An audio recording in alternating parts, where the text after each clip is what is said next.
Chairman of the committee, and with me are Mr. Laurie Hooper, MHK, Mrs. August Phillips, MLC, Mrs. Anne Corlett, MHK, Mr. Rob Mercer, MLC, and the Tynwald Auditor General, Mr. Stephen Warren.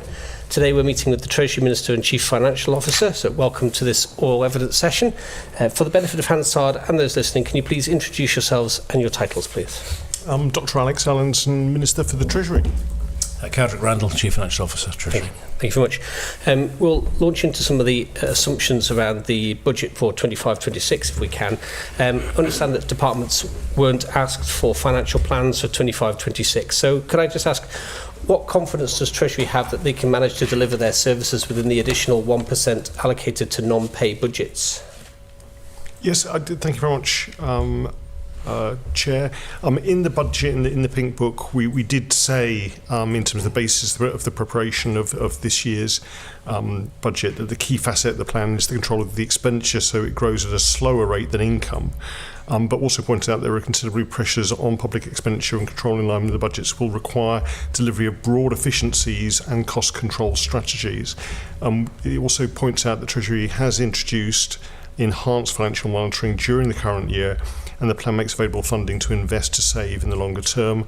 In addition, contingency funding has been included under the control of the Treasury to provide a buffer against increasing costs. Whilst an allocation of £10 million has been made for 25-26, remains to be seen if this will be sufficient, and further funding, income generation or cost reduction may be required. As you point out, Mr. Chair, we in this budget have been quite clear that there was across the board 1% in non-pay costs and 2% for pay costs. We are anticipating that inflation will be around about 2% over the coming financial year, although some of the OBR's forecasts have put that higher, and there is still a little bit of uncertainty, certainly from a UK perspective, and we tend to follow the UK inflation figures. We also are in the situation at the moment where some of the larger organisations that deal with public sector pay are still in dispute in terms of what the eventual pay costs will be. But from a budgetary point of view, we needed to set some parameters and then work with departments to adjust their spending, their forecasts, and also their prioritisation going forward in terms of the delivery of services to meet their allocated budget. I mean, I remember a long time ago when I was Minister, the budget process would ask for what would you do if you got extra 5%, if you had 5% fewer. Without financial plans, how does Treasury understand the risks that departments are facing down with regards to that blanket under inflation non-pay increase for supplies and services?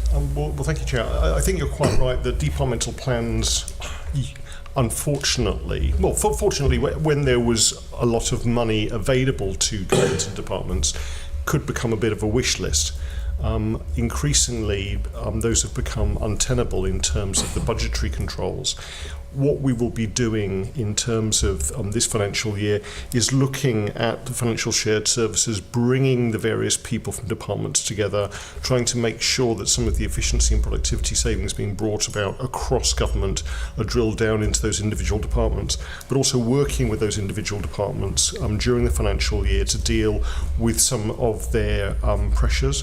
I think there will be some pressures, obviously, to do with pay and inflation, particularly in certain areas. We know that, particularly the Department of Home Affairs, a lot of their budget is involved with pay. Similarly, Department of Health and Social Care and Manx Care, a lot of that is to do with pay.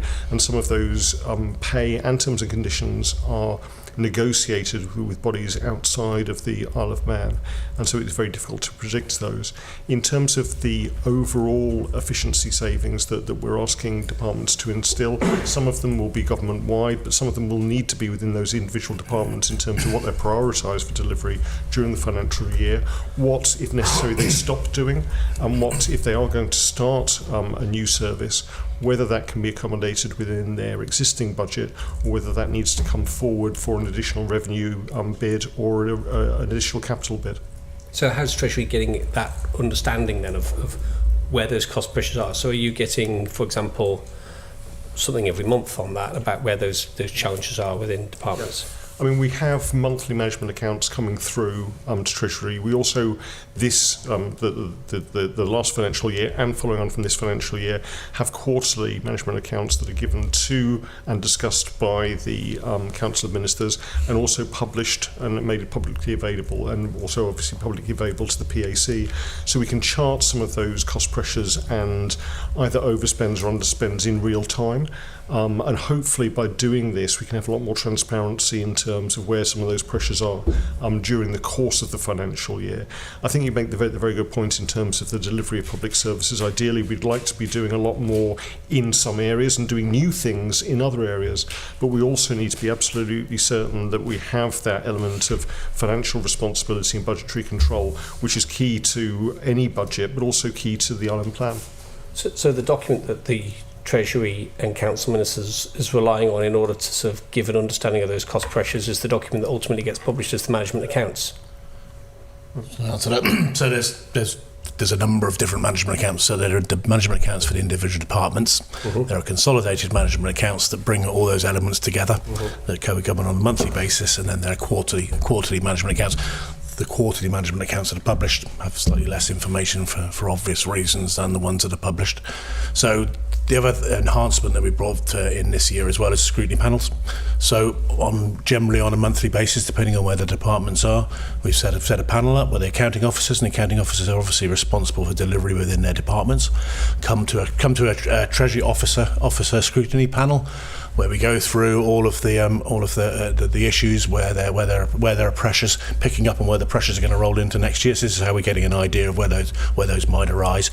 We'll enhance the management accounts this year and make sure we push through more of that information into the management accounts. From those scrutiny reports, the Deputy Chief Financial Officer, unfortunately can't be here, chairs those sessions and reports into Treasury with concerns or areas where there's highlighted issues. But also that's working with the departments to help them put in place processes from there. That will get wrapped into the consolidated management accounts, and that then runs through into the Council of Ministers. So that's the mechanism for bringing through those concerns. Yeah, I mean, below inflation non-pay uplifts have been a feature since 2012. I mean, how sustainable is that as an approach? I mean, it's going to be challenging. I don't think there's any doubt about that. We will work with the departments to help them prioritise, look for efficiencies. But I think there's some tough decisions to be made along the way to fit within the financial envelope. We are currently at the moment out to tender to look for a partner to help us with priority-based budgeting. So you might think, well, you've heard that before. You have, because in 2019 we also went out for priority-based budgeting and made an appointment for someone to come and help us in March 2020. And clearly, because we need on-site visits, etc., and other priorities came along, it's fallen to the side. So that's now running through, and the idea of that is to give us more of a kind of bottom-up sort of granular information than we have at the moment, which we would like to have. I guess the 5-year the financial strategy has been by necessity a kind of top-down approach, where here's the parameters of where we need to go. This is how it's going to fit into the departments, and the departments have worked individually to put that. That's been quite successful, I'd say. Obviously, last year there were a number of supplementary votes required, but prior to that, it's been pretty good, and we're not anticipating, with the exception of DHSC, any supplementary votes this year. So the departments have been able to cope, but there is no doubt that it's getting harder. So that work, which will take a little while, it'll iterate over a number of years, I think will really help to give some information to the departments and also to council ministers and to members more generally to look at what the priorities are and what the adjustments can be made. Because as you'll be well aware, some service deliveries, if you adjust the service levels, it doesn't make any difference because the majority of the costs are fixed. So changing things doesn't do anything. But there are others where you can, and it makes a difference while preserving some level of service. And those are the kind of decisions I think need to be undertaken. So that's how we're getting more information. Mr. you wanted a supplementary on that? Yeah, just on the inflationary figures that you're using, so it's 2% for pay and 1% for non-pay, and I think the expectation is inflation will run higher than that, so government's going to have to find savings in those areas. How far is Treasury going to look under the hood here. So what I mean by that is, take for example, your benefit increases are sort of between 1.5% and 5% depending on the particular benefit in question. But the most recent inflation report that was published showed that rent has gone up by 20% in the same period. So actually using an average inflation figure completely misses the point, because the costs people are actually paying, the costs departments are actually paying in some instances vastly outstrip those average inflation numbers. What consideration was given to that as part of that budget setting process? Yeah, so I mean, we could come on to how we set things like benefits, and some of those are linked to the UK, and so the 1.7% increase in some of the benefits is because they're linked to the UK. Other benefits we've tried to increase by Isle of Man CPI, and other benefits we've increased by above that level. I think when you talk about a 20% increase in rents, you're talking about the average in terms of private rental. In terms of how we deal with that, obviously people on income support, we try to look at the housing allocation part of that and deal with that, but it is quite difficult when you've got significant increases in private rental. We understand obviously with public sector rents that those have gone up to a lesser degree, but again there is a slight disconnect for when we set benefits and when the Department for Home Infrastructure sets public sector rents, and those are out of kilter. They're at different timescales, so hopefully we can work more closely with those bodies to align the two. But again, it is difficult to try to balance the benefit payments with some of the wider cost increases we've seen, particularly over the last 2 years. So I was using rents as an example, but the question I'm trying to get at is if you've allowed government departments a 1% non-pay increase, actually a lot of their costs will not just have gone up by inflation, which may be the 2% that you talked about. A lot of their costs may have gone up by well in excess of 2%. Have you done any work to kind of quantify the impact of that? Is there a number that says actually this is how much money we think government is going to have to save in order to come in on that 1%? In total, we've estimated that there will need to be around about £25 million efficiency savings in terms of pay and non-pay. I think you're quite right in terms of overall costs increasing. However, for instance, Department for Infrastructure, their fuel costs have actually gone down from the high of last year. But there are certain areas, particularly specialist areas, where the costs can increase quite significantly. We know that drug costs can increase exponentially sometimes, but also similarly with some of the specialist services such as fire and rescue service, some of their equipment, because of contraction in the market, can increase year on year by well above inflation. And again, it's working with those individual departments to see how we can help them with some of their revenue or capital expenditure. Doesn't the way that the budget's structured sometimes sort of impede some of the progress that you're trying to make? I mean, we've got a medium-term expectation of 1% year-on-year non-pay growth, but we've allowed for 3% pay growth. Is that not going to act as a disincentive to outsourcing? Whereas you know that you're going to get 3% anyway to pay for staff in-house, but if you actually put it outside, you're only going to get that 1%. Is that not going to have sort of some perverse impacts and sort of behaviours? I take your point. I don't think so, because particularly in one of the issues we're having at the moment, for instance, is with capital costs. With the digitalisation programme, there's been a big move from what was seen as capital expenditure on servers and software to more license expenditure, which comes out of revenue. So we are looking at how we can change that allocation, particularly because digitalisation in some of the key departments is key to service delivery.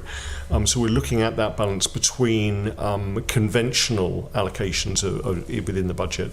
In terms of pay, a lot of departments are looking at dealing with their pay costs through vacancy control, and you'll be aware that the Chief Minister has been trying to lead on that in terms of overall headcount and staffing resources. Again, I think that can sometimes be inhibiting in terms of service delivery, because sometimes you do need to replace people, and sometimes you perhaps need to replace them with more than one person if you're going to get really quality services going forward.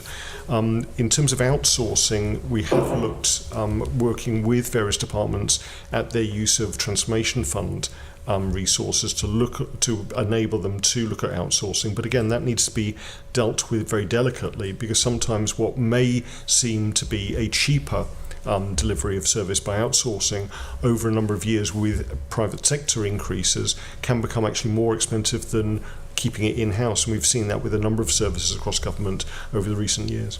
I think, if I may add as well, I think we anticipate the scrutiny panels, if there are proposals to look at outsourcing, for example, there is an opportunity to via funds between the different headings as well, and that would certainly be something that we would consider.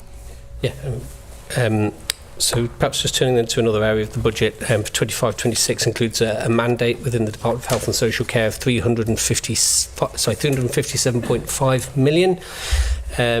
In 24-25 it was 346 million, but we're looking at that being overspent by about 20 million. So in round figures, we're expecting the Department of Health and Social Care to spend £10 million less next year than they do this year. Can you tell me how that's going to work? So what we've done is apply the established funding formula to last year's budget, but we're obviously cognizant of the expected overspend. We have been during the course of this year. It's absolutely essential that there is correct budgetary control within the Department of Health and Social Care and Manx Care going forward, which is why we've created the £10 million contingency to be held in Treasury to try to drive that forward, why also the department has been allocated a £4.1 million contingency budget, and why we've also put an extra £5 million into the transformation fund to drive this forward.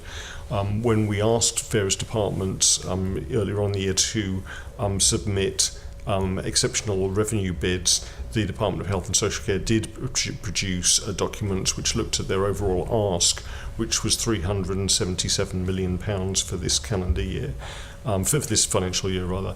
When you add up the 357 that's been allocated, the £10 million and the £4.1 million, you're getting very close to that figure, particularly when you then add the money from the transformation fund. I think it will be tight, it will be difficult, but we do need, particularly in Manx Care, that level of budgetary control and financial discipline, because otherwise year on year they have the potential to undermine the rest of the budgetary control right across government. I mean, is it not fair to say that, perhaps I'm being slightly cynical, but what we've seen this year, perhaps, is that the control hasn't been there since the start, and the Treasury has been called upon at the last minute to throw money into the pot in order to avoid some very difficult things, patients' care being delayed, for example, and that was £800,000 that Treasury had to just find at the last minute. Isn't that the same danger this time, where if that additional 10 million, 5 million and 4 million is already mentally probably spent in the heads of the staff at Manx Care, is it not the problem that we're going to have the same thing next year, come January, come February, where that money is just going to be called on again for similar sorts of reasons and those sort of knee-jerk reactions? What's going to stop that happening in the controls that Treasury is putting in place with the department, with Manx Care, to make sure that that isn't going to happen again next year? Well, if I can agree with the points you've made, Mr. Chair, I mean, I was extremely disappointed after last year's budget when we put in a significant amount of money, a £30 million overspend and money on top of that, and were reassured by Manx Care that that was enough for them to provide the services that they were planning for this financial year. Then to see within Q1 a significant overspend of, I think it was around about £17 million, even then, and I think that goes towards their overall budgetary control, the use of the word run rate. I mean, the ongoing expenditure within Manx Care does not seem from the outside to have been checked, to have been evaluated properly, despite their allocated budget. And so what we're planning on doing this year, and what we did in the last financial year, obviously, was give extra resources to the department to have people in Manx Care to look at the ongoing revenue spend, and try to evaluate it, make sure it is good value for money, because otherwise we're looking at large amounts of taxpayers' money going into a service which doesn't seem to be producing that sort of level of increased services going forward, and seems to be running to stand still. So that's why we need the extra information coming back in real time to the department and then to Treasury to hold Manx Care to account. So what you're saying is that the system you've put in place to sort of give some reassurance of that over the coming year that's yet just about to start is in the shape of that improvement director posts, and so they're going to be a feature throughout 25-26.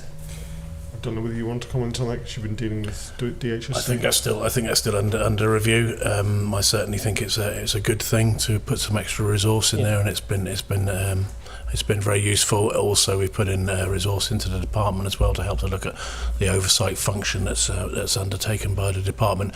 There is a need, I think, for enhanced financial support within the department and in Manx Care, and I speak for the Treasury Minister, but I think we'd be very open to put that in, because it would be a false economy for it not to be there, I suggest. Absolutely. So when you get to a decision point about improvement director or whatever that's going to look like, would you mind just letting us know what form that's going to take when a decision's been made? I mean, I think there's two issues with the ongoing healthcare expenditure. One is to actually know in real time where those pressures are, whether they're drugs, whether they're people, whether they're procedures, whether they're external forces. And obviously they have been talking quite a lot recently about tertiary referrals and lack of control over that and lack of governance over the tertiary referrals. But more than that, there's I think the need for some of the fundamental reforms that are now being talked about in terms of reallocation of resources into preventative and primary care. Because at the moment, and it has always happened since I've been on the island and been working in healthcare, Nobles Hospital and secondary care will absorb any savings made anywhere else and actually often starve resources from other areas, which are very, very important for our community. And we need to rebalance that the same way as being able to deliver decent quality and safe secondary care in Nobles as well. And just a point of clarification as well, of course, it is a department that placed the improvement directors into Manx Care, not the Treasury. Treasury is supported with cash, but it's the department has the ability to do that, not the Treasury. Understood. And the 377 million, which is the best estimate, I think you described it as, for the DHSC for the coming year. What level of cost improvement programme is that predicated on? In terms of the department, again, they're looking at 1% non-pay, 2% pay. Yeah. They're relatively small. In terms of Manx Care, they obviously have their own cost improvement schemes, and we'll be reviewing those. They constantly seem to be re-evaluating those, and some of those are deliverable in terms of cashable savings, some are non-cashable savings. Sure, but what's that 377 is based on a CIP of something, presumably? So the funding formula that was developed after the Sir Jonathan Michael report was CPI plus 3.03, which was in there for inflation, but it also worked on an assumption of a CIP within Manx Care, and that's 1% for this year. So obviously Manx Care will have a higher one, but that's the way the funding formula works. So the 377 million is based on what level of cost improvement programme? 1%. Right.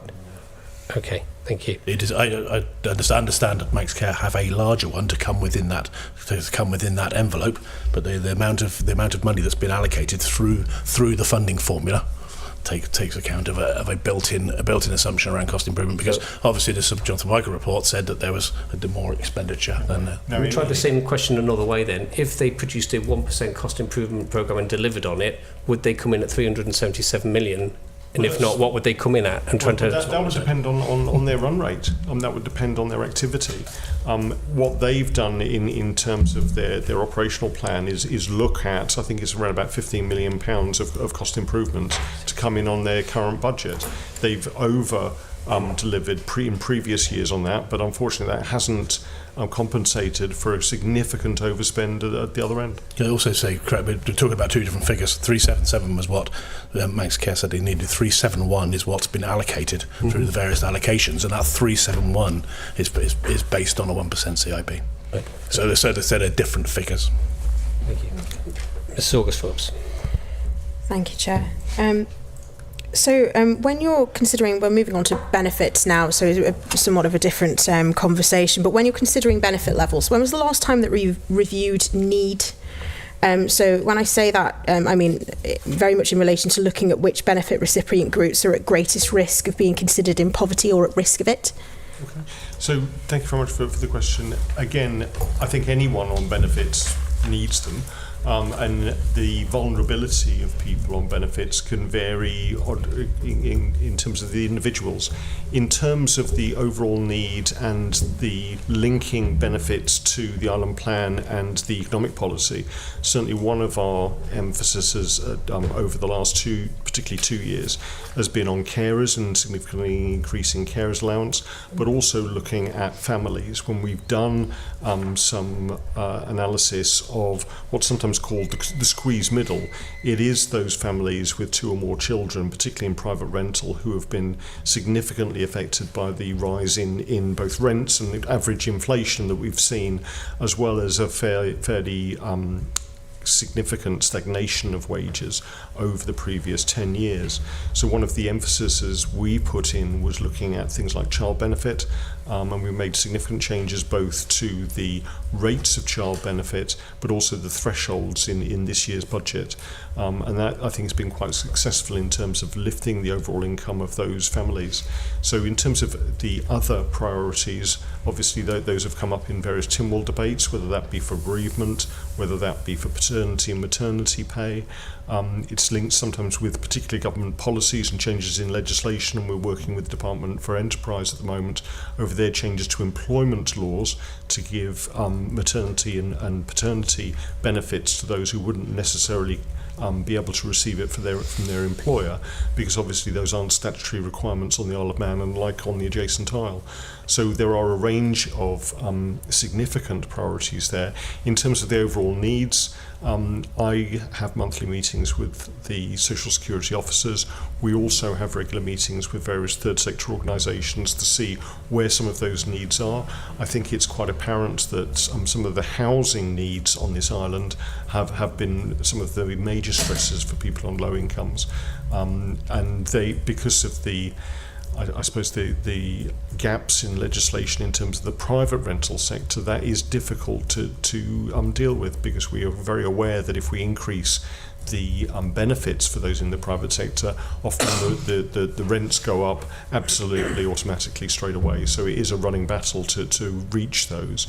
But we have also been looking very much at some of the exceptional and emergency grants that can be given to people in crisis, and also grants that can be given to those people fleeing domestic violence as well, and working with various organisations to make sure that they are available and accessible to those people who really need them.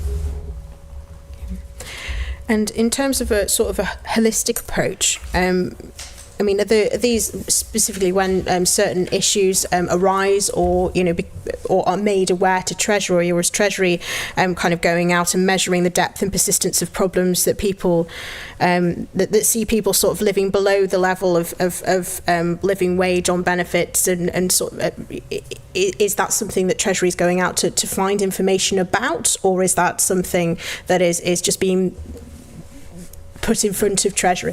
I mean, it's a combination of the two. I mean, some of the benefits are linked to the UK, and therefore we analyse whether that's sufficient. Often it isn't, but there are additional benefits and passport benefits that people can then apply for. And again, those additional benefits often are very important for people in terms of their overall household expenditure. We have obviously feedback from third sector organisations, and actually the Social Security Division themselves will often flag up individual cases which actually show that a particular system has a flaw in it and needs correcting, and we've done that on a number of occasions recently in terms of changing the legislation so that we can be more flexible in terms of changes in people's needs. And so one of the changes brought in this budget was looking at people who are on child benefit. So if their financial situation changes during that year, they can apply for a re-valuation of the child benefit. Previously, you had to look back over 2 years, 2 tax years, which if you're suddenly unemployed doesn't really help you. So we're constantly looking on the looking to change and improve our systems on the experiences of people on benefits, but also getting the information from the third sector and other organisations, particularly the Salvation Army, who deal with obviously debt counselling and also the OFT. Then there's the policy changes, so that will often be directed by Treasury board members or by Tynwald itself, who want us to look at a particular benefit or a particular section of our community and make that a priority going forward. So I think it's a mixture of real-time experiences of people on the island with high-level policy decisions coming from either Treasury or from Tynwald in general, or from the Council of Ministers through the Island Plan. And is that something that the sort of more strategic, holistic view of Treasury kind of going out to try and understand depth and persistence of issues in this way, and or other issues that might well be cropping up that you wouldn't have figured existed otherwise? Does that sort of is that happening on a regular basis, on a quarterly basis, on a yearly basis, or is that just happening all the time without necessarily a strategic approach to it? I mean, so as I said, I meet with Social Security officers every month. Previously, the member who was responsible for that met them every 2 weeks to look at individual issues, whether they be enforcement, whether they be detection of benefit fraud, whatever that may be coming forward. Also, we have quarterly meetings with all the divisions of Treasury coming forward, talking to the Treasury board members in terms of what's happening within their sections, where the stresses are, where any problems that they can pinpoint are as well, and feeding that back into policy. And again, I'm working with some extremely good officers who have flagged up to me some problems that they've seen with benefit recipients that need to be dealt with through changes in policy, but through changes in benefits, or from changes on the adjacent aisle that they have flagged up and said, this is happening across, we may have the same problem here, we should investigate it. So one of those actions at the moment is in the United Kingdom. There is currently a piece of work being done in terms of people on attendance allowance. On attendance allowance at the moment, on carers allowance at the moment, if you earn more than your allocated benefit, you lose the entire benefit. That has been identified as a big problem in the UK. They are looking at it. They are looking at changing their legislation.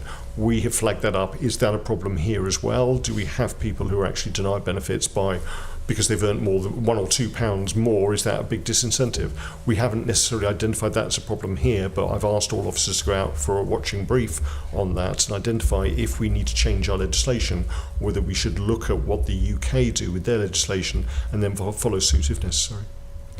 And what about in terms of just sort of flipping this on its head ever so slightly, but things that might be of benefit to Treasury to look at in just providing an example, but sort of looking at the income thresholds for child benefits, say for example the option of not increasing the maximum income threshold considered, but how say for example a household with the income of around £80,000 to £90,000 per year, do they really need £7.16 per week child benefit?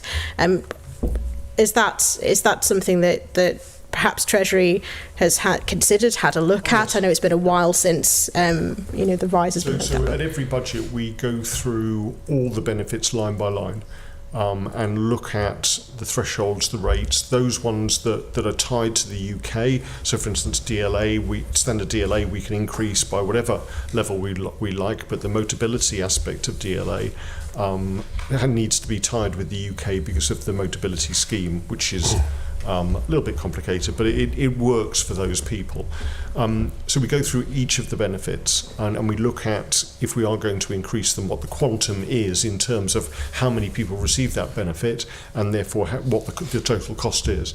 We have a range of benefits. Some of the premiums are really quite complicated, and we've done a lot of detailed work on that. We have certain premiums for people with disabilities where we have very few, literally 5 or 6 people receiving them, and they may be for a relatively small amount of money, but for those 5 or 6 people, taking that money away from them could actually really affect their household budgets. And so I think it is very complicated. I mean, for instance, with child benefit, I know of people who may be earning between them £80,000-90,000, but if they've got a mortgage, and if that mortgage has suddenly doubled or tripled in cost, and they have children, actually they can be feeling incredibly financially strained. And we've seen, unfortunately, that over the last 3 years, that some of the cost of living pressures have affected all of our community, not just those who are on benefits. In fact, the idea of the squeezed middle to those people who aren't on benefits, aren't receiving any benefits from the state, apart from perhaps child benefit, but so aren't getting any particular help from the state, but are expected to cope with all the costs going forward. And again, there's been a big move both here and across away from universal benefits. So have them means tested, needs tested, and subject to taxation. That does produce issues in terms of social cohesion going forward as well. Thank you. Just moving on to the National Insurance Fund and taxation. What was the rationale for the shift of £10 million from income tax to national insurance? Was it reasonable to move the £10 million burden to only 2/3 of the number of people, just to fulfil the potential promise of a reversal of the 24-25 2% rise in income tax? It's in the budget. It was agreed by the council ministers, and it was agreed by Tynwald.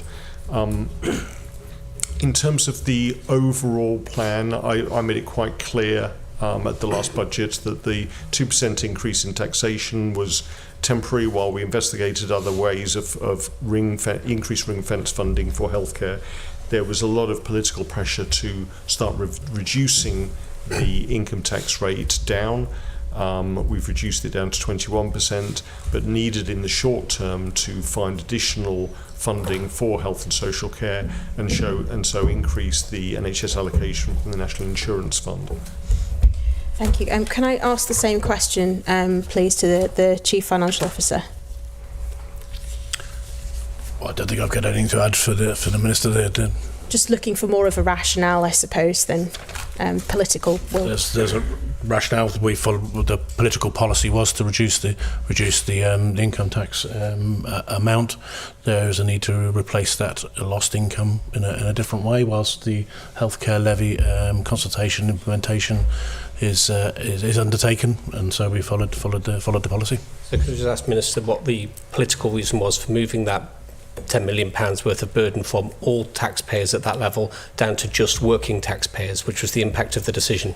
Well, I disagree with you, Chair, because we haven't put up national insurance rates. We've actually increased the thresholds. Yeah. So we've decreased the national insurance payment from the vast majority of people on low and middle incomes. What we increased was the allocation of those national insurance payments coming into the NHS, but we have not increased the burden on working people.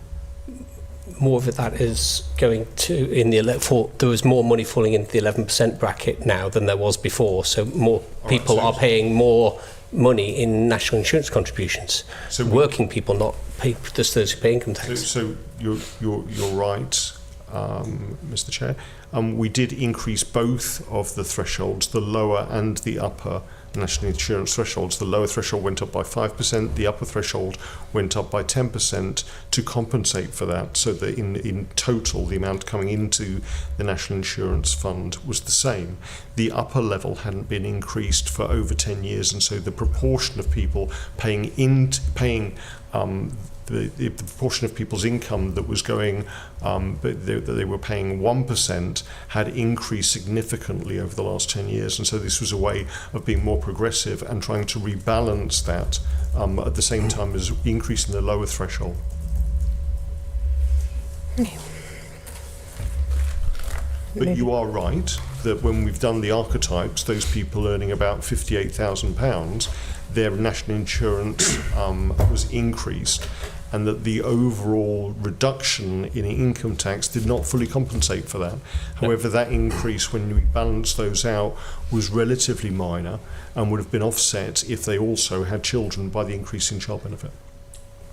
So it's £160 for everyone employed or retired, but it's now £223 for every person who's actually working because it's taken from national insurance. So, and again, with any budget, I think it's realistic to think that there will be some winners and some people who lose out, particularly at a time when we're trying to have decent budgetary control and work within a finite financial environment in terms of the income coming into government. Go ahead. So, having acknowledged that what the Treasury and the government have done actually is push more costs onto working people, how does that chime with the government's intentions to attract more working people to the island when we're actually saying you're the people we're going to be taxing more? Actually, I didn't say that, and that's not the government policy at all. What we've been talking about is changing the thresholds for national insurance. We haven't changed the threshold, the rates for national insurance. And actually, when you look at the vast majority of people, particularly those families who are not on benefits, they will be better off under this budget. I think when you look at the overall tax burden on people and the effective taxation rate, and we did that through the tax cap paper that was laid at the same time as the budget this year. There is a disparity, particularly with the United Kingdom, in the amount of national insurance that people pay. And that's to do mainly with the thresholds, but also increasingly with the national insurance rates over here that haven't reduced at the same rate as the UK, and particularly under the last administration. However, we are constrained by some of the known issues with the National Insurance Fund as a whole and the National Insurance Scheme, in that reducing national insurance rates or increasing thresholds significantly would reduce the amount of money coming into the National Insurance Fund, at the same time as we've had significant increases in terms of benefits coming out of the National Insurance Fund, particularly pensions. And so we do need that long-term work to rebalance that properly. yeah, I mean, would you accept that a person earning just over £50,000 a year is over £700 a year worse off working in the Isle of Man than they would be in the United Kingdom? Actually, for those people, that has been the case for around about the last 5 years. That to benefit from some of the differences, particularly in national insurance and the way that interacts with income tax, you need to be earning over the median wage to do that. However, what I would say is that income tax and national insurance are obviously only some of the costs and benefits of living on the Isle of Man. If you take into account things like our rate system as opposed to council charges in the UK, they are significantly more expensive than here. Living on a small island in the Irish Sea can be more expensive. You've got travel costs as well. But actually, when you look at the standard of living on the Isle of Man, I would still say that it's significantly better than the UK. But for some people, particularly those on median incomes or less than median incomes, it is not cheaper to live here than in the UK. No. Mr. Hooper? One more. Oh, sorry. I thought you said yes. No, it's all right to go ahead. You finished on? No, I've not. Well, I've got one more to go. So, speaking of thresholds, since 2024-25, a single person earning minimum wage falls into a higher tax bracket. Does that seem reasonable, or does it need rebalancing? I think that is. I think that's reasonable. I think it needs to be proportionate. We have 10 and 20% tax rates. People on minimum wage, because of the way the minimum wage has increased above and beyond the rate of inflation and above and beyond the increase we've seen in the average wage, has now moved people into the 20% or 21% now tax bracket. I do not think it's unreasonable that those people who are earning by working 37.5 hours a week should be paying towards the taxation system, should be paying towards the national insurance system that provides the services that they and their families will be using and that are provided for their community. Whether the thresholds, the personal allowance, should be higher, I would like to do that, absolutely. We've seen here that that's been frozen for many years. The last budget, I gave a commitment to increase it. We've increased it by £250 this year. We will be planning to try to increase it again for the next budget. I think it's absolutely right that a lot of these thresholds, whether it be national insurance or taxation or child benefit, are not frozen. keep up with inflation and keep up with other indicators in our country. Looking at the adjacent isle, obviously they've got some difficult decisions to make at the moment as well, and freezing thresholds is one way of reducing or increasing income because of the income creep that you get. But I don't think that's necessarily fair, particularly for those on low incomes. The issue we have, though, in terms of the overall taxation policy, is if you increase personal allowances, that can actually benefit the better off to a large extent. We did bring in the taper of personal allowances for those earning over £100,000. That is more progressive, and we brought that in the budget 2 years ago. But we still have the issue of those people who are on minimum wage. Actually, tax thresholds, I would advocate, aren't as important as things like national insurance thresholds. And so we do need to try to balance those out and constantly evaluate those to benefit those people in our community who need that extra income and that reduced tax take. Thank you. Thank you. Mr. Hooper. So I've just got a few more questions on more broadly on the tax strategy, and then I'd like to talk about the structural deficit for a bit. But just to wrap up on some of the tax questions. As part of the government's tax strategy, it seems to be a little bit disjointed. So can you talk a little bit about how the government uses tax policy to drive people's behaviours? Tax policy to drive people's behaviours, I mean, you're really talking about some of the more niche taxes in terms of tobacco duty, in terms of fuel duty, in terms of the sugar tax, the soft drinks levy, as it's properly called. So those can be used to change behaviours in terms of consumption. In terms of income tax and national insurance changing behaviours, I don't think that's what their intention is at all. They're there to raise revenue. There is a narrow and quite a wide balance to be achieved between benefit rates and national insurance income tax rates and minimum wage to make sure that people are truly better off when they're working at all times rather than on benefits. But that is difficult to calculate, particularly with the complexity of our benefit system and the complexity of individual people's lives. So what I'm talking about here really is more to do with things like the rates and allowances. So, for example, the Minister will know we had someone drop into our surgery to talk about the nursing care contribution. It hasn't changed in a decade, I think. But actually we know that nursing care costs have skyrocketed. But the Treasury hasn't responded to that through policy change, through the tax system. It's maintained its figures as they have been. The same with things like private medical insurance. So we have a Manx Care mandate now that is essentially saying you should go private for things, but the private medical expense relief hasn't changed again in about 10 years. These are relatively low cost issues. So the nursing care contribution, for example, cost the government £160,000 a year, according to the Pink Book. Is there a particular reason why the Treasury hasn't looked at these as part of its broader tax policy to align tax policy with wider government policy? Okay. Well, first of all, I would completely disagree with your assumption that the Manx Care mandate is telling people to go private. I don't think that's evidenced. That may be your opinion, but I'm in front of the PAC here. In terms of some of these particular allowances, I think it's absolutely right that the nursing care allowance was flagged. You're quite right, we haven't increased that. It actually is claimed by a relatively small number of people. I think we've got the total number. I mean, in the 22-23 tax year, there were only 427 claims to that, and as you say, it cost. In terms of the cost of tax relief was £160,000. The average relief per claim was £378. It's relatively minor. It doesn't necessarily benefit a huge number of people, but is something that I've committed to reviewing for the next budget. Similarly, we have a number of other allowances, such as the mortgage interest allowance, which hasn't necessarily been increased. In fact, it was previous government Treasury policy to reduce and then remove that, as they've done on the adjacent isle.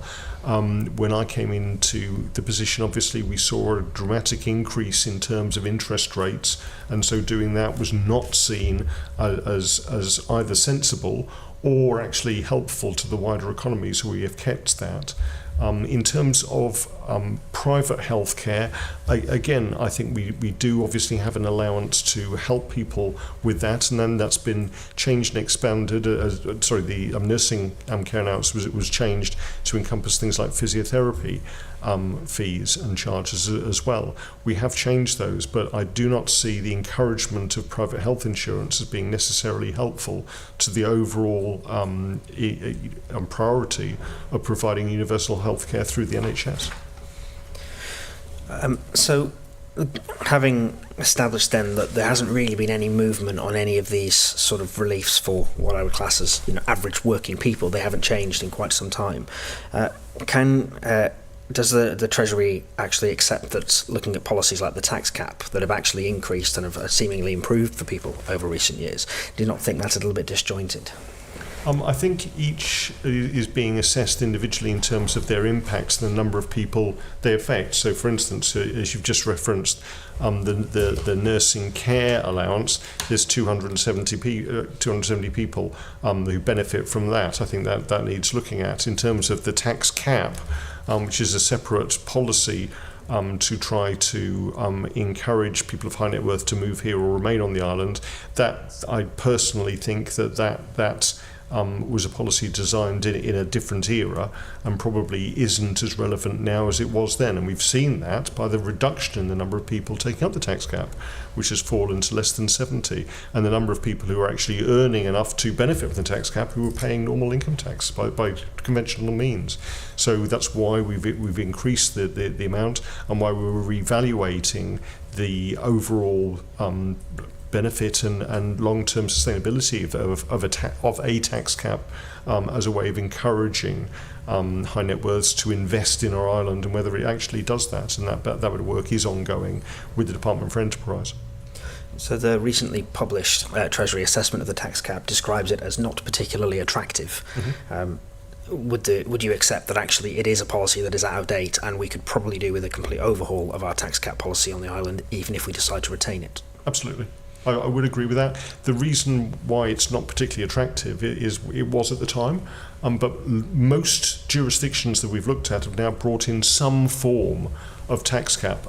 The problem is they're all very, very different to each other, and some of them, I think the Guernsey or Jersey model has a cap, and then after that you pay a nominal tax rate, but it's very, very low. I'm not sure whether that's a good idea either, that the more you earn, the less, the lower your tax rate seems to become. Other European countries have brought tax caps in at 100,000 euros, which for our £220,000 now is obviously not attractive to those people who may be internationally mobile.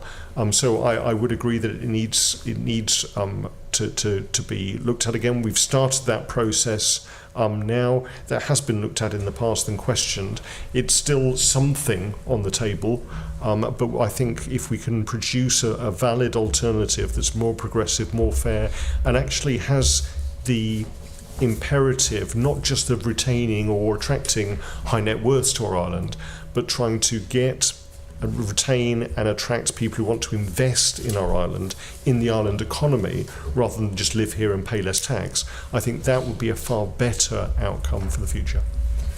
I would entirely agree with you on that. It's just a shame it's taken so long for the Treasury to come round to that way of thinking. I think I've been pushing this particular button for my entire time in Parliament, so it's quite reassuring to hear that the Treasury have finally caught up.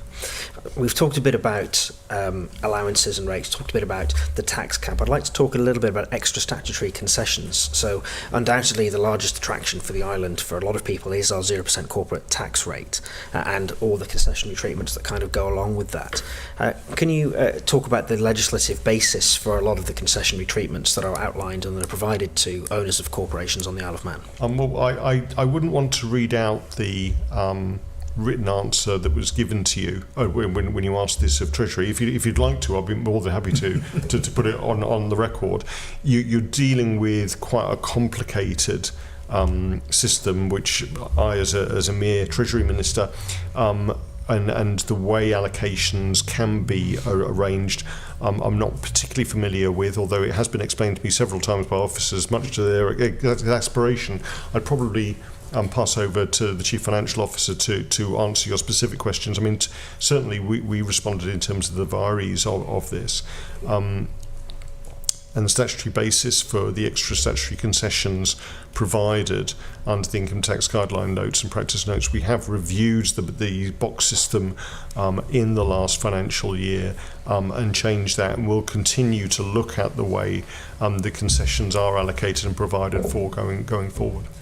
So, you mentioned the box system, which is quite interesting. So that falls out of something called PN 17412. Which actually in the introduction states the assessor has for a number of years been prepared to relax the strict application of the law. It's interesting, that terminology. Can the Treasury advise where the assessor of income tax has the power to relax the application of the law? I don't have that detail. Would you be able to provide that information to the committee? Obviously, I don't expect you to have a legal written answer, but yes, I can give clarification. The written answer is quite interesting because it talks about management of income tax. It doesn't talk about disapplication of the law, and that's the question I've got, is where Tynwald obviously passes the law. That's what should be the statutory basis for our income tax system. But it turns out the assessor is quite openly saying that we relax the application of the law in circumstances where it suits us. So the question really is, when did Tynwald give the Treasury or the income tax assessor that power? It's my understanding that within the existing legislation there is a degree of leeway for the assessor going forward, and I respect their ability to apply that when it's necessary. But I'm more than happy to go away and provide an answer from the PAC in terms of that legal basis. So moving on to the structural deficit then.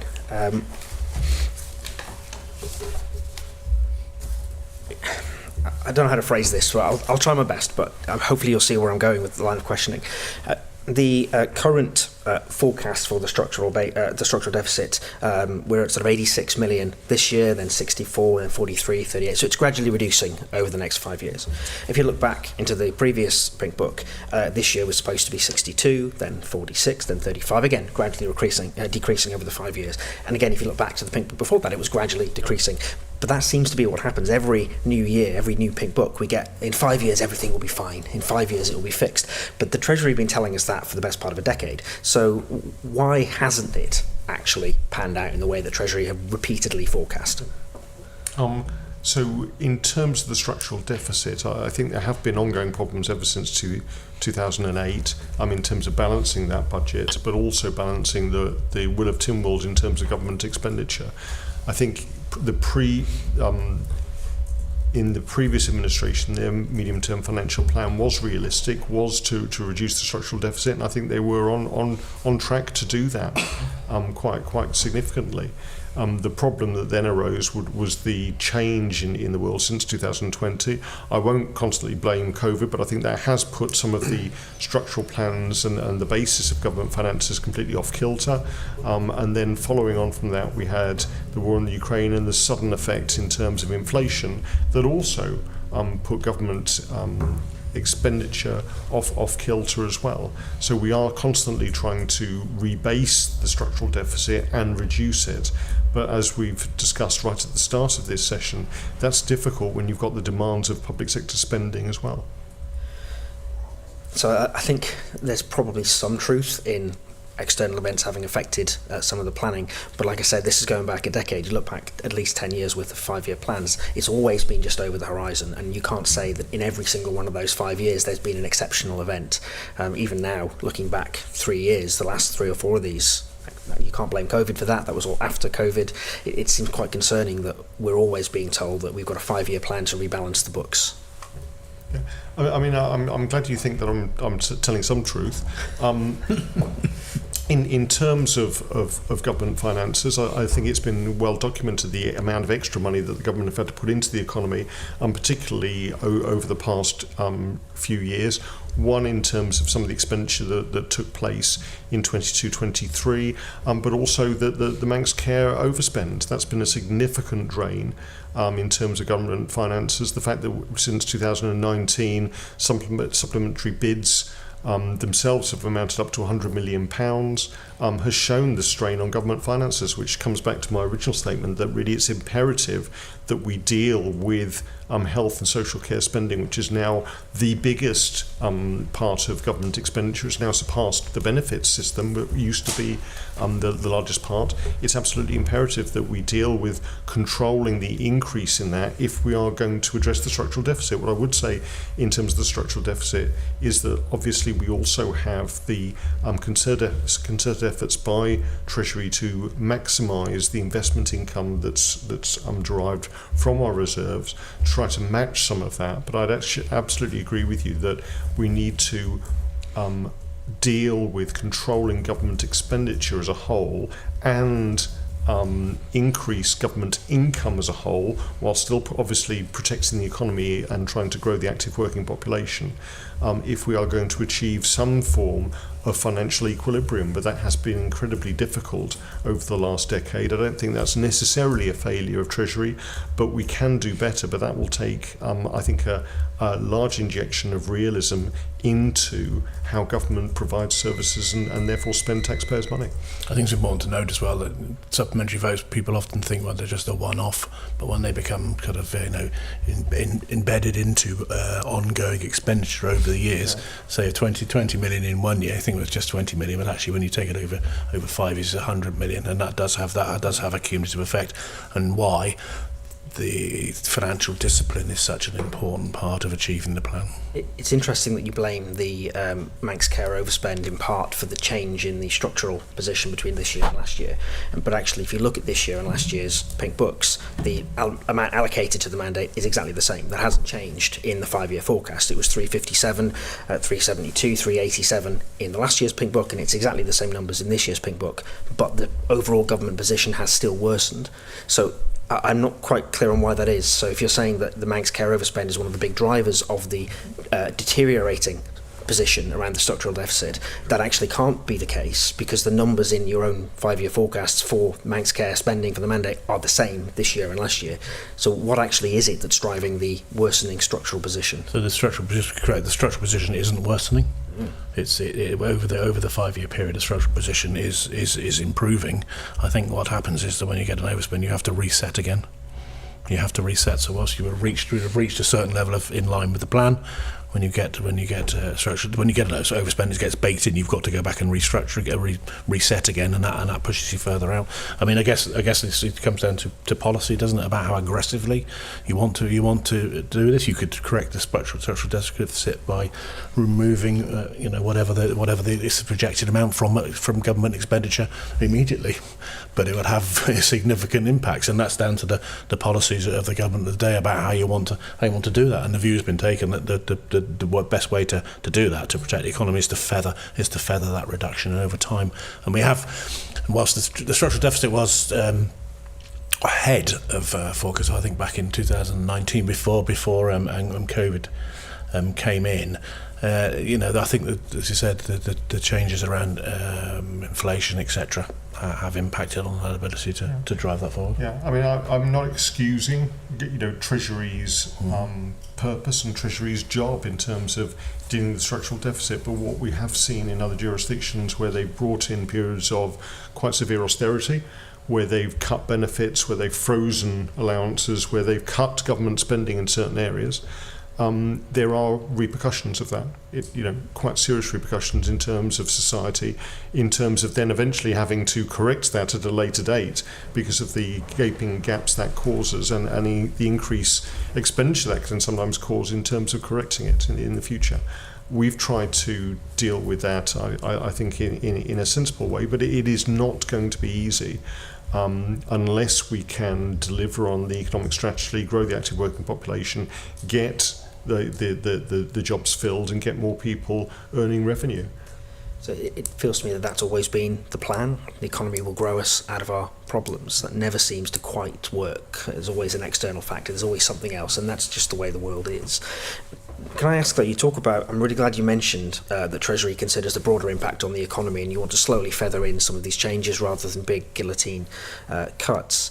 I'm sure that will come up at some point in the future. But actually, one of the things that Treasury appear to have done is removed over the next 5 years £50 million expenditure from the capital financing reserve. So it looks like you've reduced your capital expenditure by £50 million over the life of the plan. And what impact on the economy do you expect that to have? Has there been any assessment of the potential broader implications of government reducing capital spend, especially at a time when we know that the construction sector is crying out for work? I mean, the construction sector has got quite a bit of work. I think there are particular areas in the construction sector, particularly architects and surveyors, who are having difficulties at the moment because of a slowdown in terms of the government capital programme and perhaps not enough private work coming in for big projects at the moment, although we've seen through the IIS some significant developments now taking part in Central Douglas.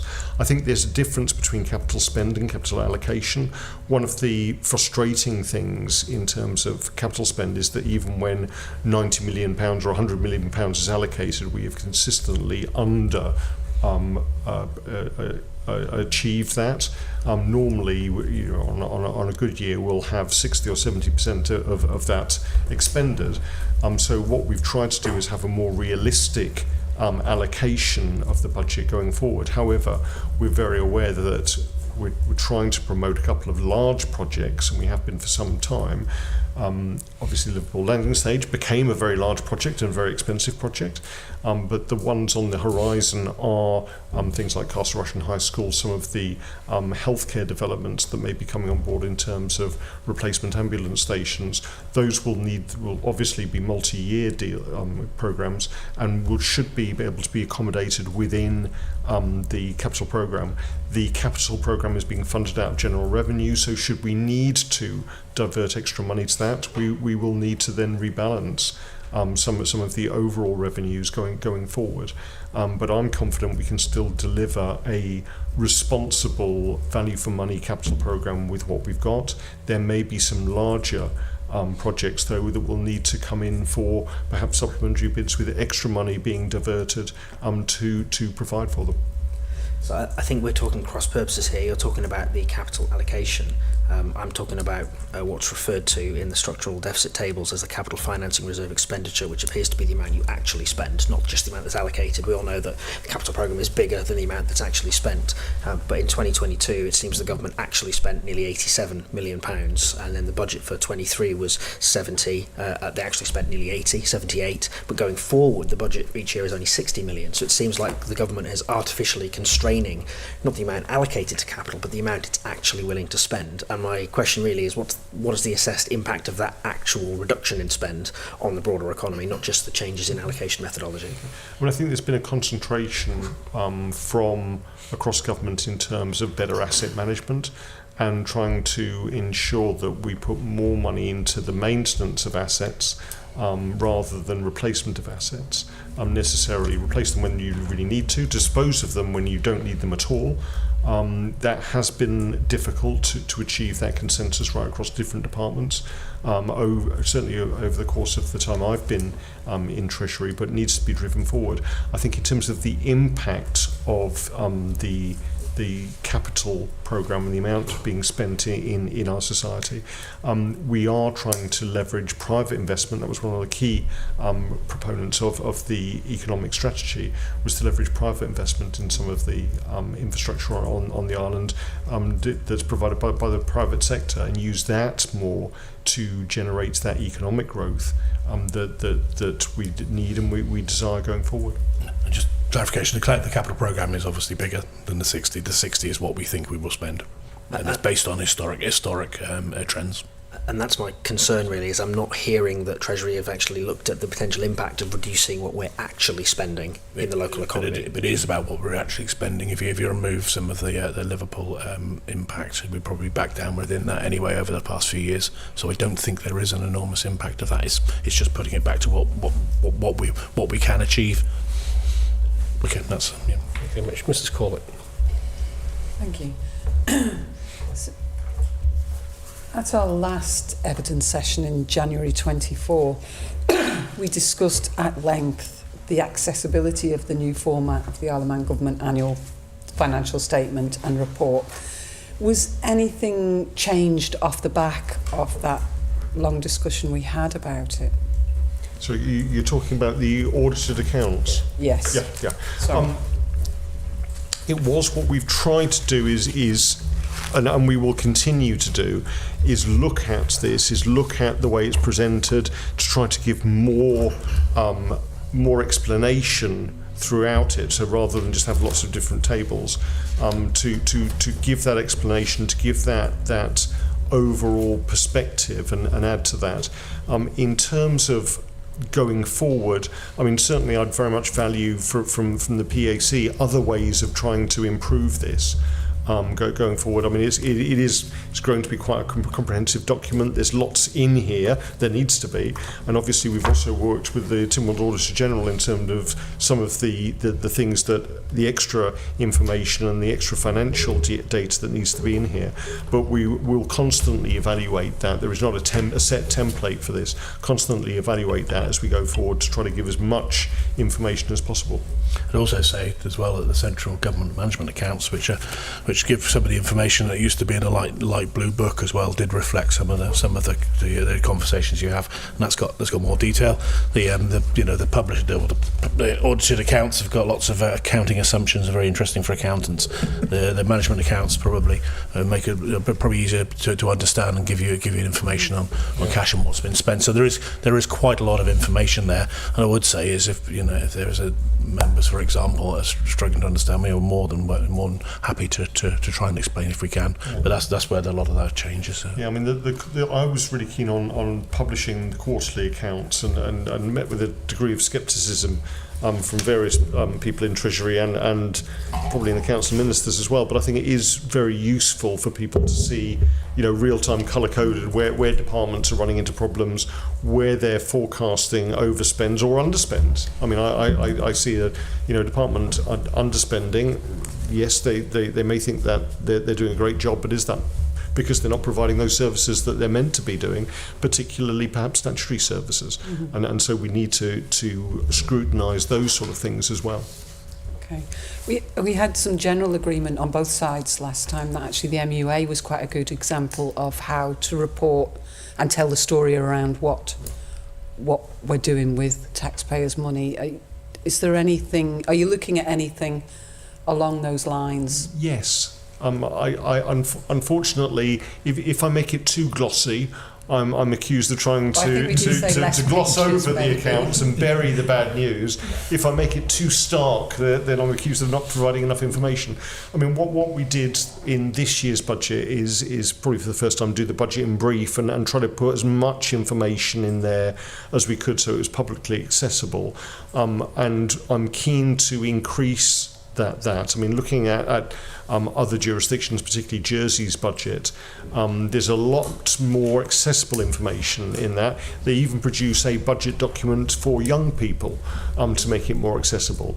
Again, I have to deal with scepticism of some of my political colleagues and some of my officers in terms of whether that's worthwhile. But I think getting that, it's not getting the information across, because I think the information is there. It's more towards getting the understanding across.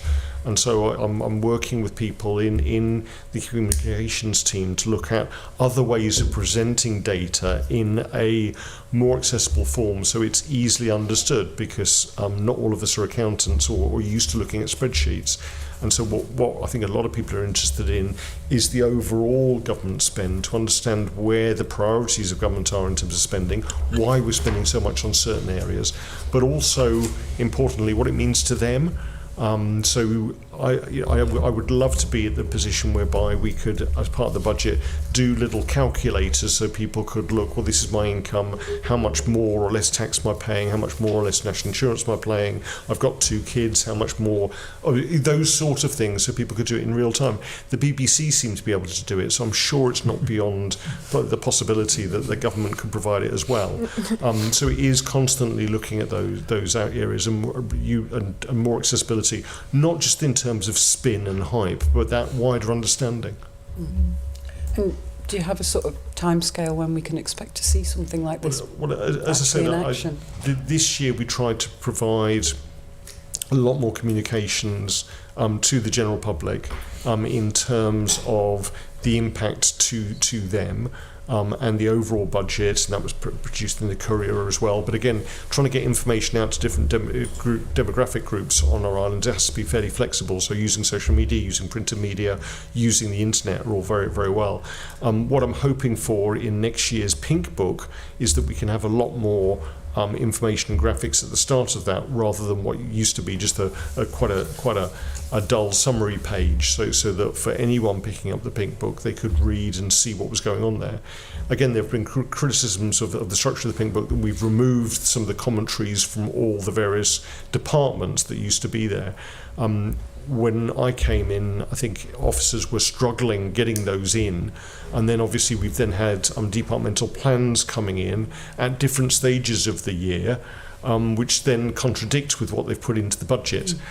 So that's been disjointed. So we've removed quite a lot of that. Some of the feedback from Tynwald members and from the general public was, rather than just give us the list of things that a department is going to spend, can you say what their priorities are? So merge some of their departmental plans into the budget again and give a more holistic picture of it. And certainly that's something that the committee that's been set up to look at the budgetary process have been discussing as well. And I'd say as well, it's the old cliche that the next year's budget starts immediately. The previous years had been completed, which it does. So we do have a debrief. We do have a debrief session with various people straight after the budget. We did do that this year, and some of these elements, particularly around calculators and various other things, have been picked up. So we will start to work on those and see what we can do. That's great. Thank you. I just want to move on to there's a question in January to which there was a written answer about treatment for currency in circulation. And it was stated in that answer that officers have initiated a review into the accounting of treatment for currency in circulation. Could you tell the committee how that's progressing? So it is a technical area. If I can, before you do the technical definition, so it's whether you see the banknotes in circulation as an asset or a liability. I think it's the crux whether of the liability is put into the accounts or not. I think is the and where it's based. So I would. The whole idea of quantitative easing, or me printing an extra couple of £1 million, does seem quite appealing. And you could say that following the banking crash, various countries have done exactly that. They've printed their way out of recession. We don't have the same issue in terms of the overall money supply and some of those more complicated economic issues on the Isle of Man. But I think at the same time you need to be really quite careful how you deal with your currency. The issue is how it's accounted for in the accounts. And exactly how that's done. So I'll pass over to my learned colleague in terms of exactly how it's accounted for. Well, I think there are different interpretations about how it's presented. There's no doubt we have a sum of money that is an asset there that backs the currency. There's just a view whether or not the liability associated with the currency that's in circulation is a contingent liability or one which will be reflected in the accounts.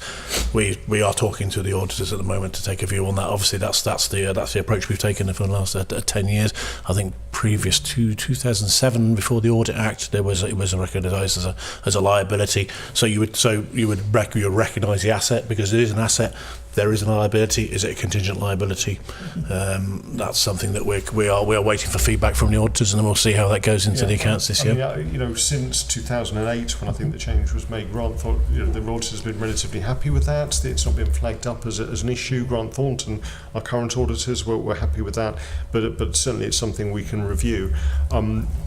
In essence, that would mean if we remove the currency account from the overall reserves, then we would be seen to have less reserves. I think that's... This is whether you recognise the liability, the asset, as you say, is already recognised. It's about, if you recognise the liability, the idea would be that they would net off, and effectively you're £100 million down because that 100 million asset would be counted by a broadly 100 million liability. So I was approached by a Tynwald member who thought it'd be a good idea for me to probably print an extra 500 million pounds, I think it was. So I was looking at a reason why that might not be a good idea. I think you've just given me one. Yes. I think it's important to say that all of the currency that's in circulation is backed by the currency account. So the value of coins and notes in circulation is backed. So it's not. It doesn't. Indeed, but on the logic of whoever the member was talking to the minister, if you printed an extra £50 million worth of notes and stuck them in a box in the corner of the Treasury building, you could put another £50 million in the bank's currency account and not have to realise the liability. Thank you very much for the suggestion. And that's not a suggestion. That's a caution. But it would require a policy decision to withdrawing currency. So that's why there's an accounting decision about whether or not it's contingent liability. Turn up and ask for English notes, for Manx notes, can't they? And that's what we're talking about. Yeah. So we'll take advice of whatever the correct presentation is. We'll follow that. I've just got a couple of questions now on the Manx Development Corporation. So the Manx Development Corporation report last year notes that a loan facility has been agreed with Lloyds, moving the funding funding away from Treasury funded convertible loan finance. Could you explain to the committee how that works? Certainly, I mean, that was one of the principles of having a development company, that they would be able to raise private finance. What they've done is going into an arrangement with Lloyds after a procurement exercise. That loan is guaranteed by Treasury, so therefore attracts a slightly more reasonable interest rate for them. But they are paying that off. They are at the moment a startup company because they've been developing. They're hopefully at the moment I understand the former nurses' home is on the rental market. The flats there are going to be rented out. They will produce an income that will produce a positive yield in the future for the company, and there are further plans to develop Westmoreland Village and other sites there. Most of them are technically difficult sites, which is why they've been empty for some time, and most of them also would not necessarily be attractive to a private developer, but what the Manx Development Corporation can do is develop them not necessarily for a profit, but at least for a return. And what we're keen on doing is maximising the economic potential for the development and the social potential for that development, particularly in terms of providing housing or opening up other opportunities for other developments in the vicinity. So at the moment, the loan facility is around about £11 million. That will obviously start to, their total liability will start to reduce once they start getting income coming in, but will increase once they start developing other areas. One of the longer term strategies is if they develop an asset, for instance, the former nurses' home, it's rented out on the commercial market. It's used as a landing pad as originally proposed, particularly for key workers. Whether that could be sold off as a going concern to either a private company, a pension fund, something like that, and then that would realise the assets and therefore be able to reduce the overall loan. And certainly the MDC was very much generated on the back of the Jersey Development Corporation model, and that's one of the things that they've been doing as they've developed a portfolio, then to realise the value of that and then reinvest that money, or at least pay off the loans. So I think we are at the early stages. I'm hoping that when the nurses' home is fully let out, and as we then as they then develop other brownfield sites, particularly in the Douglas area, there will be more income coming in, and therefore they'll be on a more secure basis. But we meet with them on a regular basis. We also are responsible for looking at their financial liabilities whenever they do a drawdown from the loan facility. That is then flagged up to the Treasury Board, and so we are aware of the financial situation, and also have regular meetings with the MDC Board. Thank you. And Is Treasury providing any guarantee for loans? Yes. Yes. I mean, in the same way as with the local authority borrowing requirement, that again is guaranteed by Treasury. Treasury are the financier of last resort for a number of loans which are using private capital to provide, in terms of local authorities, social housing, all sorts of developments there. But should the local authorities default for whatever reason, then the loans are guaranteed by Treasury. That allows quicker decisions to be made in terms of borrowing, but also a better interest rate than would be applied if it was just on an open market. How much is Treasury involved then when loan applications are made by Manx Development Corporation? What level of agreement does Treasury have to have in order, if you're underwriting? Yeah. For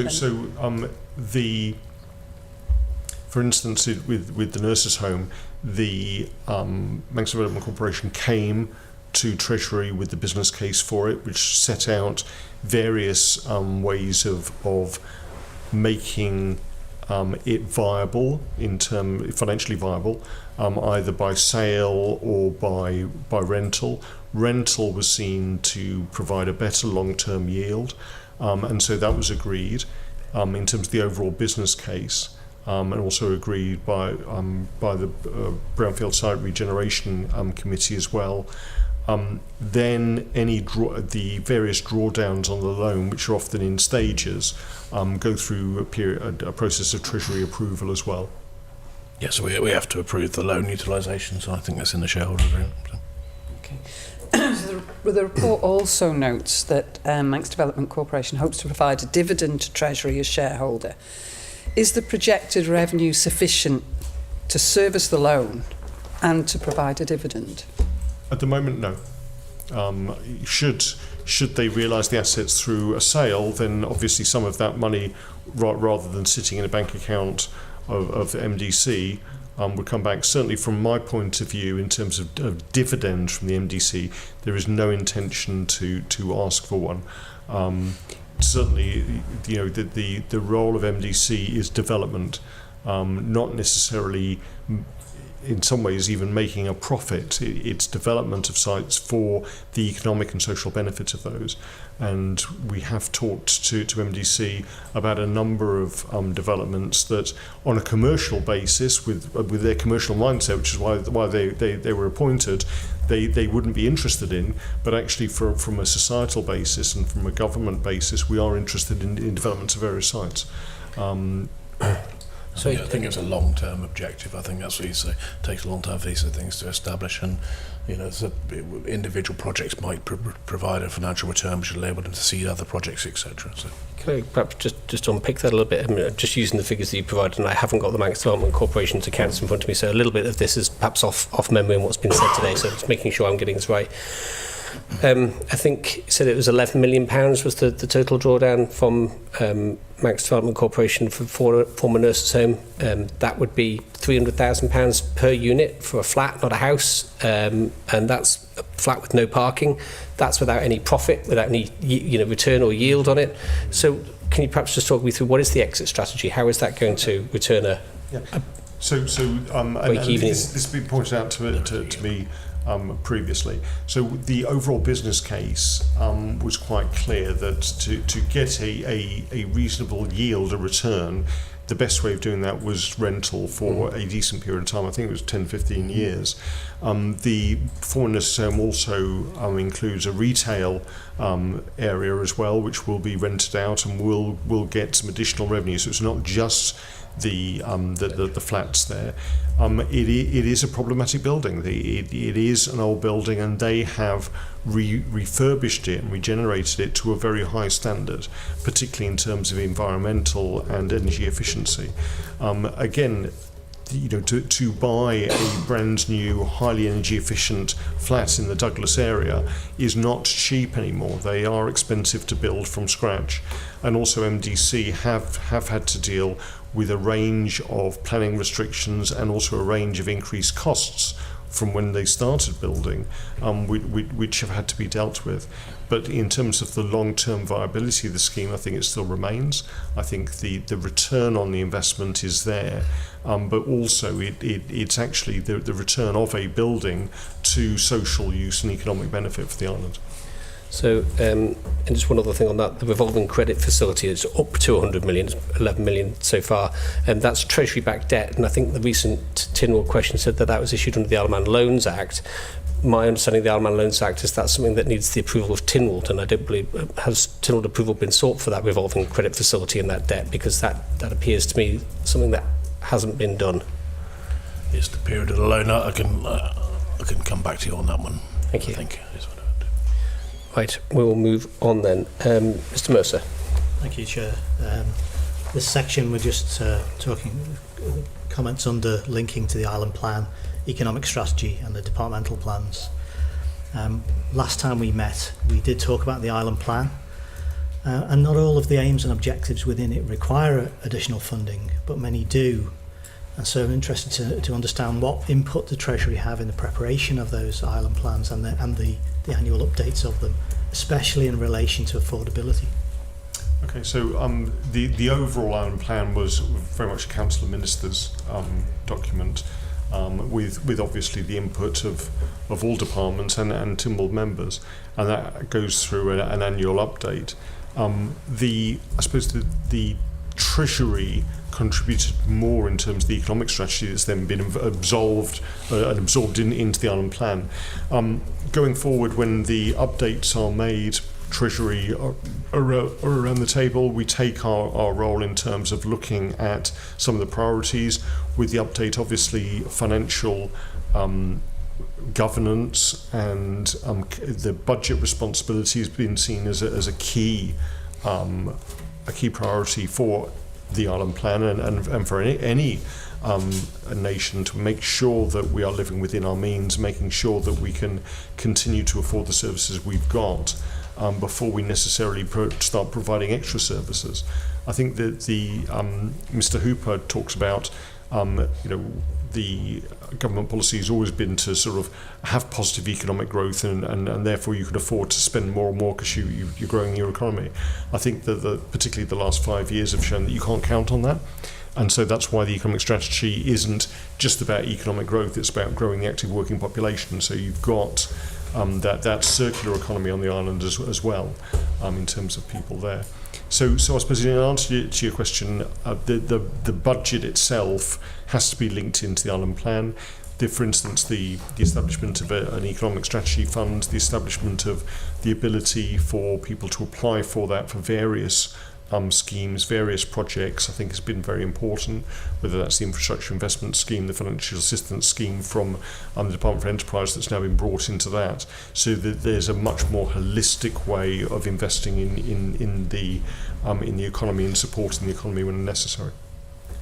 So does Treasury how does it seek assurance as to what goes into the affordability of those things in the island plan? Does it seek assurance? Yes. I mean, the island plan is key objectives. There are a whole range of outcomes which are often to do with delivery of various policies and strategies.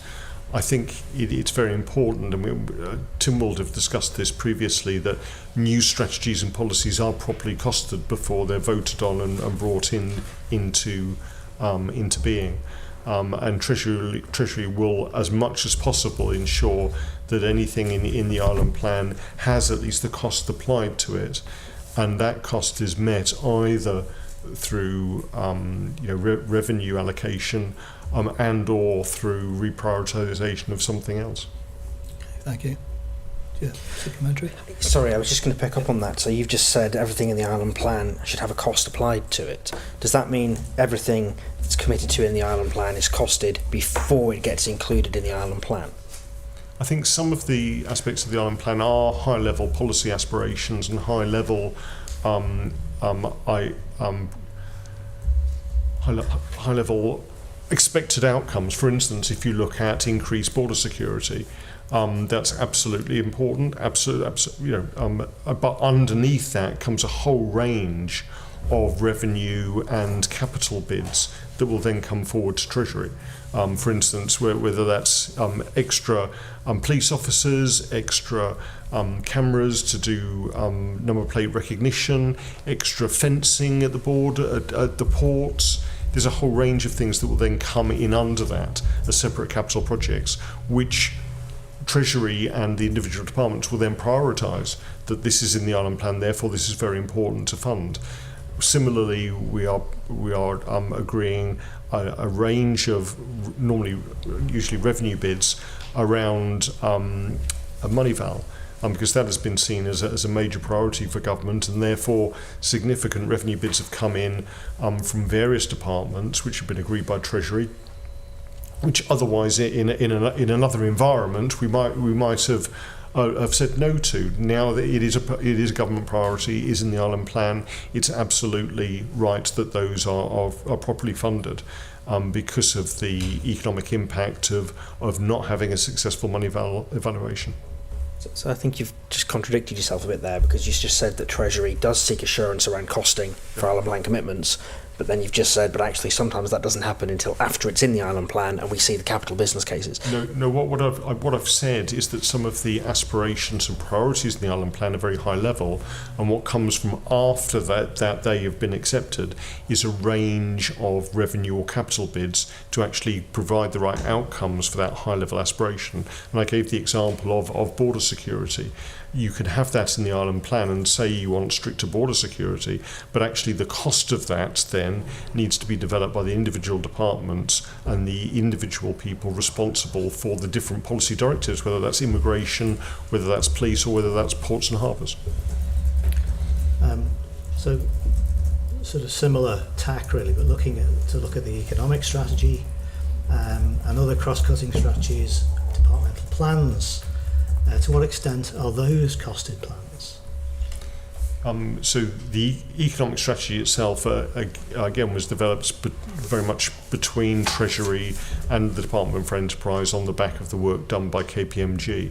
And it was set out at the start of the administration to create an economic strategy fund that would then be used to fund the various initiatives that would come from that. In terms of departmental plans, a lot of those are based on the budget allocation and the KPIs that come from that. So they are implicated with Treasury. If a department in their departmental plan said we want to spend 4 times as much on a particular aspect, Treasury's response would be very, very much, okay, where are you going to have less spending from? I think there has been a change, particularly since I've been Treasury Minister, in the way that Treasury in the past may have been seen to micromanage departments. I think it's absolutely right that departments are helped to manage their budget allocation when they run into problems, that they're scrutinised in terms of their spending. But the actual policy developments within departments really need to be agreed between the departmental members and then agreed by Tynwald in terms of the departmental plans and ongoing. So I'm very keen that responsibility for policy development and also for budgetary responsibility is delegated to those departments, but obviously overseen very much by Treasury, because that's one of our key roles. Yeah, thank you. Looking at sort of planning, budgeting, performance tracking, reporting, to what extent do you think we understand the cost of delivering services and those improvements identified in things like the island plan, departmental plans? Where are the weaknesses in that approach at the moment, do you think? And what steps where does the fixing of that belong? It belongs right across government, but it belongs at very much at the departmental level, a ministerial level, and an accounting officer's level. I think I would agree with you that some services are quite difficult to adequately cost. I think, again, without going back to healthcare, some of their activity data and costings for particular services are still lacking. There are, I think it's become fairly standard across the NHS that you can say how much a hip replacement will cost at a particular trust, and the NHS tariff was created to therefore account for that. We still seem to wrestle with getting that activity cost down to that sort of granular level. I think you'd similarly find perhaps the cost of a firearms officer very difficult to quantify. And so if the Chief Constable would want an extra 10 firearms officers, how much is that going to cost? Because it's not just the salary, it's the training, the equipment, everything else. So I think we've still got a long way to go in terms of that individual cost base. But at the same time, we know that we've got to provide the service, so we can't let pursuit of perfection deal with that. But I think that distract from that. But I think that is an issue, and I'm hoping that better financial data, better financial recording will help in terms of individual departmental budgets being able to drill down to that sort of really small level. I suppose that's slightly complicated also by shared services and where the costs of those lie. And we're still trying to reevaluate that. For instance, there are two departments that cater for their own energy costs and other departments that don't. I can see the benefits from shared services and looking for economies of scale, but when you're dealing with energy costs and we're dealing with reducing emissions and reducing energy costs, surely being in control of your own budget gives you more of a perspective and an emphasis to try to deal with that. And I think that whilst shared services were brought in at a time when significant cuts needed to be made in terms of the overall budgets, and I understand that was then, now we're looking, again, re-evaluating some of those and trying to make sure that budgetary accountability and responsibility is held by the people who use those services rather than just the people who provide those services, without then getting into a cross-charging system where you've literally got wood nickels being traded backwards and forwards with extra staff just to do that, which again isn't a very efficient way of running a government for a relatively small country.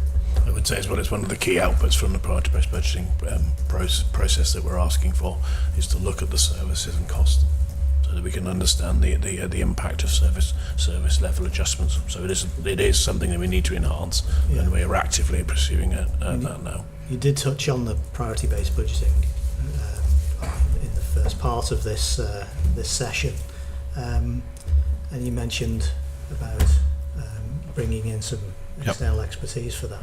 Can we dig into that a little bit more? What are you expecting? What outcomes? What's the expected outcomes of going to a priority-based? So where's the purpose? So we are actually out at ITT at the moment. So I won't say too much because we're in the procurement process. But the idea of the key outputs is to have a more granular understanding of the services that we provide, their cost structures, and how their costs vary when considering different service levels. So that when you're looking at trying to operate within a particular financial envelope, you can look at the range of services you provide. You can understand the rationale for providing that service. Is it a statutory requirement? Is the level of service that you provide against statute required? Is it a discretionary one? Is it linked to policy?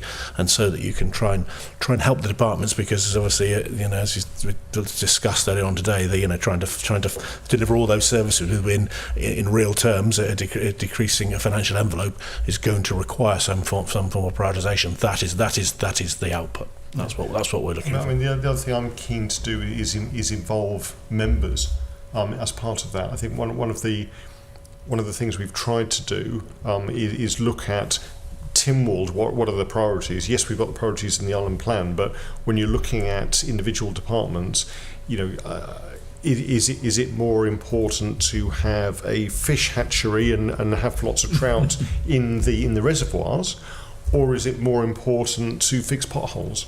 Now, both are important, and both have been done, and both consume taxpayers' money. And I'm not saying you should choose either or, but do you need less trout and more potholes being filled? Are there, I mean, that's two different departments, but even within departments, there are often conflicts because we do a lot of things because we've always done them. And sometimes going back in time, you wonder, why did we start doing this in the first place? Because it was somebody's bright idea and made absolute sense at the time, or nobody else could do it, so we stepped into the brink, government stepped in and started doing something. But I think it's that re-evaluation is really important. Unfortunately, when you step away from something, you're seen as cutting a service, but sometimes it's important to realise why you were providing it in the first place and whether that was good value for money for the taxpayer. I think it's also something about being able to have an approach that allows you to prioritise, because if you have 15 different things and you put them down in front of someone and say, please prioritise, my experience from working elsewhere is that political members generally like to prioritise all of them. So there needs to be a mechanism to allow you to, when you do need to prioritise, you need to break them down into more sort of sizable chunks. I don't quite know how we would do that, but there's definitely a way of doing it, and that's a longer term output from the project as well. So it would tie in with what the Minister is saying. Yeah, so if you have a new strategy coming into a department within a finite budget and you need to reallocate budget, if I take £5,000 from that, does the whole thing fall apart, or actually would it not really matter because we've got plenty of money in that particular service? So it's those sort of that sort of data to allow those sort of decisions going forward, which I think is really important. I hope we can grow the economy. I hope we can grow government revenue, and I hope we could therefore grow government spending, and we will do. It's just to the extent that can satisfy the needs of our population and the needs of our economy. Okay, thank you.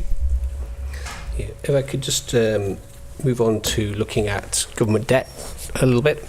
At a group level, the last set of accounts showed that government, and I'm talking about the 23-24 accounts, government debt was about 118 million of debtors in there at a group level, including 20 million of tax debtors, 60 million of other, and 81 million of just general trade debtors.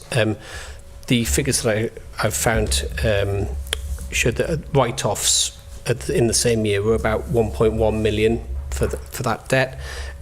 So it doesn't seem to be a massive issue from a corporate perspective, but obviously that's 1 million of taxpayers' money that can't then be spent. Where is this sort of on Treasury's priority list in terms of allocating resources to it and making it happen? Yeah, I mean, again, I think it's important to realise why some of these debts have occurred, because they can be for a whole range of reasons. They're not necessarily negligence. They can be businesses or people in financial difficulty for whatever reason. And so each of them, I think, has to be dealt with on an individual basis to understand those. Again, we've had the same with VAT debt and trying to deal with that. The VAT debt, we've had a recent case where it went to court to recover VAT on a rather large yacht, when unfortunately the response was not in our favour, and that has just unfortunately significantly reduced the VAT debt for the entire island. But these things do need to be managed on an individual basis. If I can just pass over to you in terms of the debt recovery, though, because we have quite a well-developed system for doing that, but I agree with you that there are some extra resources that could possibly be put into accelerating some of the debt recovery, and some of that also comes down to the legislative changes that we've got going forward as well.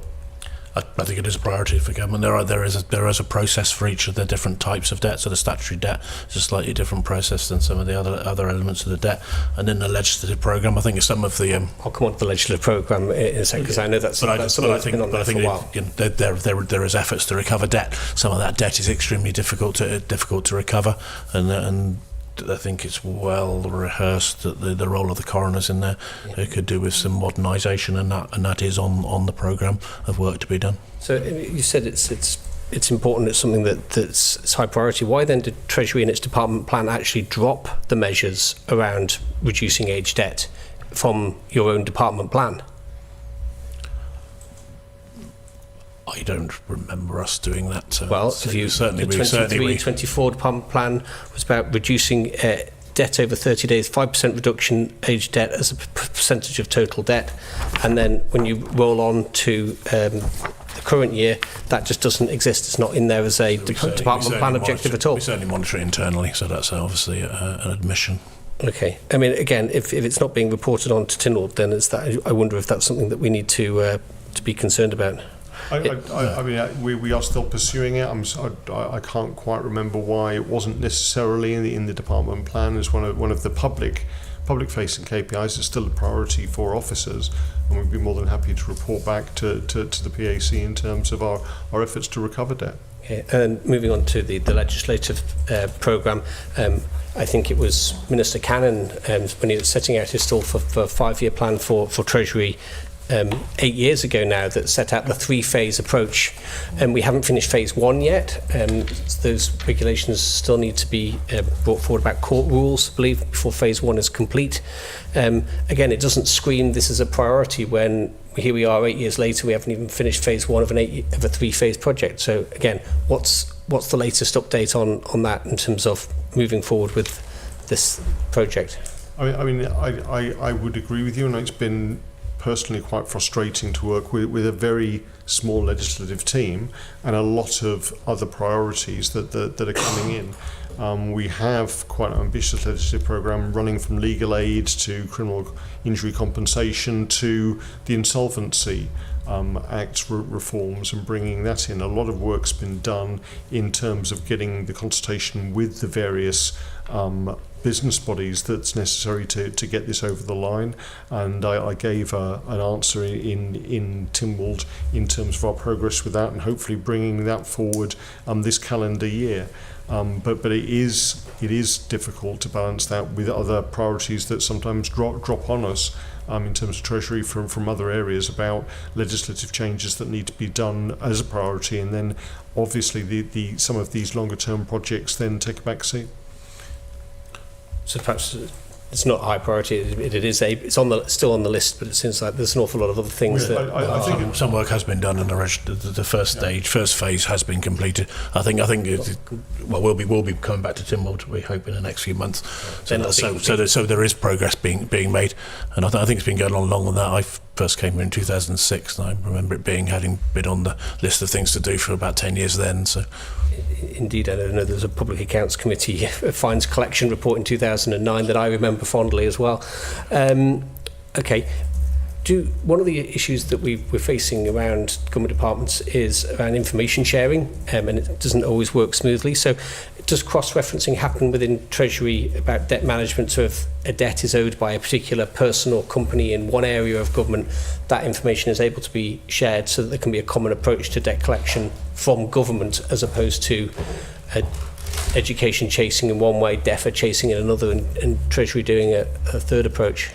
I mean, from what we've discussed, I think that debt comes into Treasury initially, but some of the age debts would go back to the department, but they'd still be visible to Treasury. So they do come in to share the services for pursuit, and there's a process that we follow to do that. But if the debt can't be collected, they do go back to the departments. So it's probably an area where we can improve. Okay, thank you. It's something we would like to do, yeah, but we do. Okay, thank you. Does anyone else have anything else they'd like to throw into the mix? No? Anything that you'd like to add? I'd just like to thank you for the opportunity of going through this. It's been a while.